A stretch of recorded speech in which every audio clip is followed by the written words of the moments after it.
আজকে একজন আমাকে প্রশ্ন করছে রাসূল আসলাম কী বয়সে দাঁড়িয়ে রাখছে, মানে মাথার মধ্যে যে কত বুদ্ধি এদের, রাসূল আসলাম কী বয়সে দাঁড়িয়ে রাখছে এইটা আপনি এটা নিয়ে তর্ক। কিন্তু আসলে যে আপনার কোরআন প্রচার করা ফরজ, এটার সম্বন্ধে তো কোনো খবরই কারো নাই যে এটা আমাদের পুরো শোনা ফরজ, এটা আমাদের প্রশ্নপত্র, এটার উপরে আমাদের পরীক্ষা হবে, আর যারা শিক্ষক তাদের এটা প্রচার করা ফরজ। এই ফরজ নিয়ে কোনো খবর নাই রাসূল আসলাম কী বয়সে দাঁড়িয়ে রাখছে।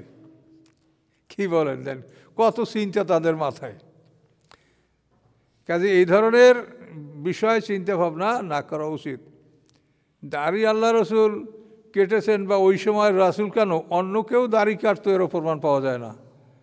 দাড়ি কাটার সিস্টেমটা হয়েছে অনেক পরে, যেটা আমরা ইতিহাসে তাফসীরে পেয়েছি সেটা হলো পারস্যের ইবনে মুন্না নামক এক ব্যক্তি প্রথম দাড়ি কেটেছে। এরপরে এই দাড়ি কাটার বিষয়টা সমাজে আস্তে আস্তে এটা বিস্তার লাভ করছে। ইবনে মুন্না এই লোকটার নাম পারস্যের।